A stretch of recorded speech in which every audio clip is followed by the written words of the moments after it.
Imagine a telephone that keeps ringing, but there is no one on the other end, and there is no way to hang up. For millions of people, this isn't a metaphor. It's their daily reality. For years, we were told that tinnitus is just a damage in the ear. But science has discovered something different and hopeful. The sound you hear isn't actually from your ear. It's a phantom signal generated by your brain.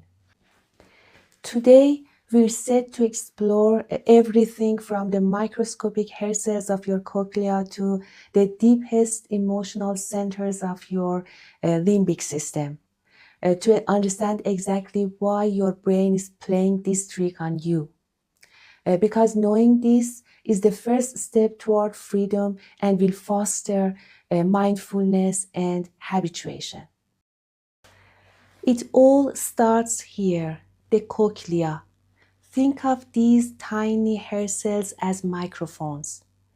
Their job is to pick up sound waves and send them to the brain. But when these cells are damaged by loud noise, age, or illness, they stop sending a clear signal. Here's the problem. Your brain hates silence. It demands a signal. When the brain stops receiving a specific frequency from the ear, it doesn't just say, oh, that's gone. Instead, it does something called central gain. The brain turns up its own internal volume to find the missing signal. It's like turning up the gain on a guitar amp with no guitar plugged in. So you get that loud, piercing hum of static. That is the birth of phantom sound. This is where it gets confusing. Is the sound real?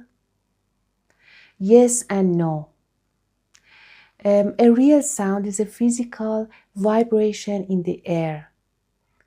And a phantom sound is an electrical misfire in the auditory cortex. Your brain cannot tell the difference between a sound coming from the outside world and the signal it created itself. To your consciousness, the ringing is 100% real, but the source isn't a vibration. It's a neurological glitch. This is why many cures that target the ear fail, because the problem has moved into the brain and it's more a brain problem.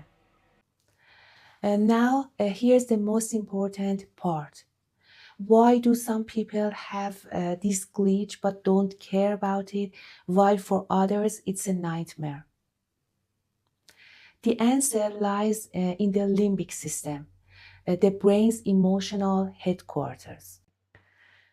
When your brain receives the tinnitus sound as a threat, it activates the limbic system.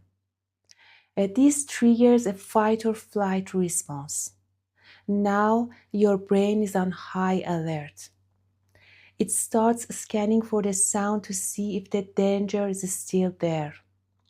This creates a vicious cycle. The more you worry about the sound, leads to the more the limbic system flags it as a threat. That leads to more the brain amplifies the signal and the sound becomes louder. So how do we break the loop? The goal is a process that's called habituation. Habituation is when the brain decides that a signal is unimportant. Think of the sound of a refrigerator in your kitchen. You know it's there, but you don't hear it. Your brain has filtered it out. By using the tools of mindfulness and brain training, which we discussed in my previous video, you're essentially telling your limbic system this sound is not a threat. It's just a noise.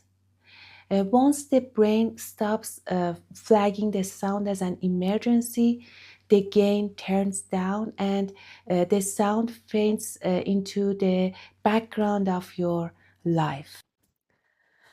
Okay, thanks for watching. Please note that understanding about the science behind tinnitus is the first step to taking back your power. You're not broken. Your brain is just trying to help you. It just needs some new instructions. And I try to produce not very long and boring videos on the causes and mechanisms of tinnitus and different kinds of it, and also my own animal study and the reasons of its success. Knowing more about tinnitus help you in brain training and threat reevaluation. The more you know, the better you can manage it. So I look forward for your comments. Please share your experiences with the others. And if the video was useful for you, please subscribe the channel and suggest it to the others. I'll see you in the next video.